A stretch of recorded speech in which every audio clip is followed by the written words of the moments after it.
और यार उनकी मर्जी हो, तेन मूँह लावे ना लावे यार, उनकी अपनी पर्सनल लाइफ है।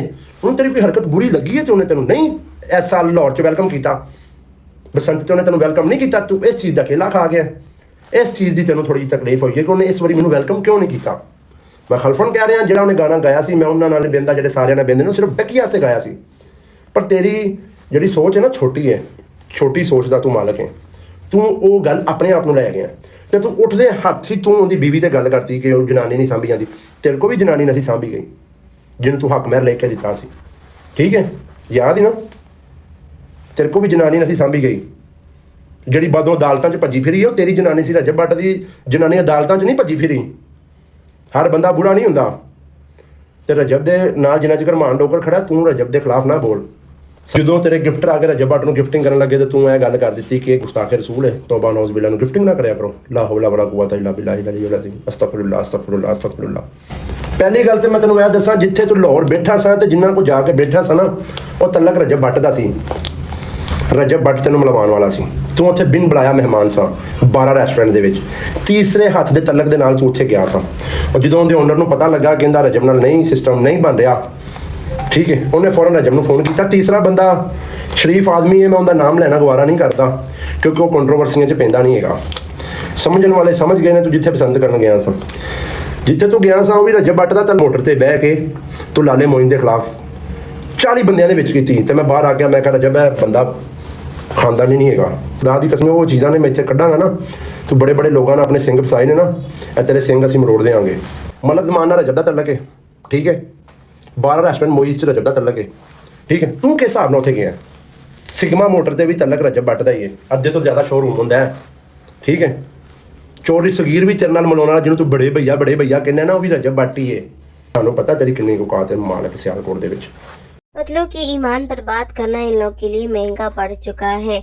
मान डोगर ने पतलू की सारी असलियत बताई है कि किस किस तरह से इसने गिफ्टर्स को सारी बातें कही हैं। नाउज़ुबिल्लाह। मान डोगर ने यह भी बताया है कि इसने गुस्ताख रसूल की भी बातें की हैं कि ये गुस्ताख रसूल, इसको गिफ्टिंग ना करो। जब इसको गिफ्टर वहाँ पे चले गए थे गिफ्टिंग करने के लिए, तो ऐसी बहुत सी बातें हैं। मान डोगर ने कहा है कि मेरे दिल में है जो कि मैं निकालना चाहता हूँ, लेकिन मुझे किसी ने रोक दिया और कहा कि मेहरबानी करो आप सोशल मीडिया पे इस तरह की कोई बात ना करो। फिर भी लोग तुम्हारे पर्दे रख रहे हैं, लेकिन अगर तुमने इस बारे में मुझे कोई जवाब दिया तो फिर देखना मैं क्या क्या यहाँ पे आके करता हूँ। मैं किसी वजह से चुप रहता हूँ, लेकिन जब वो लिहाज कोई ख़त्म कर देता है तो फिर मैं भी वो लिहाज ख़त्म कर देता हूँ, सब कुछ सामने रख देता हूँ। रजब भट्ट के आगे पीछे तो पतलू खुद फिरता रहता था कि कुछ थोड़ा बहुत फेम मिल जाए, क्योंकि टिकटॉक पे तो उसको थोड़े बहुत बंदे देखते हैं, लेकिन यूट्यूब पर रजब भट्ट को बहुत से लोग देखते हैं, उनकी बहुत फैन फॉलोइंग है, जिसकी वजह से इसने अपने रेस्टोरेंट वगैरह के इधर उधर के इसने प्रमोशन वगैरह भी करवाए थे और व्लॉग्स में भी अपना नाम ले लिया था ताकि थोड़ा बहुत इसको भी फेम मिल जाए। और जब ईमान पे सारी बातें हुई थी तो उसने ये भी कहा कि भाई आपकी बीवी तो अदालतों तक गई है, आपने सोना वगैरह खा लिया, ये किया तो वो किया। ईमान की बात की तो बहुत ज़्यादा गुस्सा हुआ कि रजब भट्ट की जो वाइफ है वो तो अदालतों तक नहीं गई। जो भी मसले मसाइल हैं उनके अपने हैं, अगर उसने तुम्हें वेलकम नहीं किया तो तुम्हारी करतूत इस तरह से होगी क्योंकि तुमने उसके साथ उठना बैठना किया है जिसके साथ वो नहीं उठना बैठना गवारा समझता, जो कि डकी भाई है। उनके साथ रजब भट्ट की फ़िलहाल कोई भी बातचीत नहीं चलती और अनबन हुई हुई थी। इस वजह से उन्होंने पहले भी ये वार्निंग दी थी कि जो उसके साथ बैठेगा तो मैं उसके साथ नहीं बैठूंगा, लेकिन पतलू ने इस बात को ज़्यादा सीरियस नहीं लिया और डकी भाई के साथ लेन देन शुरू कर दी। तभी वहीं से रेस्टोरेंट से बसंत के दिनों में जब पतलू आया था तो रजब भट्ट वहाँ से चला गया था और यही बात इन लोगों को बहुत बुरी लगी थी और पतलू के जो एडिटर्स हैं उन्होंने रजब भट्ट के टेंड करना शुरू कर दिए और ये बात करते करते बहुत ही बिगड़ चुकी थी। पतलू के एडिटर्स ने ससुर और बहू के रिश्ते का भी लिहाज नहीं किया और इस तरह की वीडियोस अपलोड की जो कि हमें भी देखते हुए शर्म आ गई।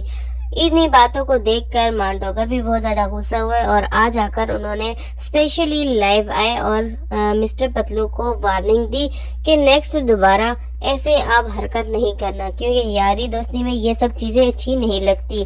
आप अगर खानदानी होते तो चुप करके एक साइड पर हो जाते, नहीं, लेकिन आपने तो खानदानी होने का सबूत ही नहीं दिया और माँ बहनों को सामने लेकर आ गए। मांडोगर ने ये भी बताया है कि जब बिलाल मारत की शादी हुई थी तब भी बिलाल मारत को रजब भट्ट ने ही कहा था कि भाई मेरे यार को भी शादी पे बुला लो, तो उसने तो हर जगह तुम्हारा साथ ही दिया, तुम्हें इज्जत दी है और तुम्हें जेल से भी निकलवाया। लेकिन तुम कौन सी इस बातों को मैं दोहराऊं कि तुम पर क्या क्या एहसान किए हैं, तुम सब पे एहसान फरामोशी में निकल आए हो। तुम तो यारी के लायक भी नहीं हो, बात करते हो और हमें। तो व्यूअर्स, आप लोग इस बारे में क्या राय रखते हैं कमेंट सेक्शन में जरूर बताइएगा।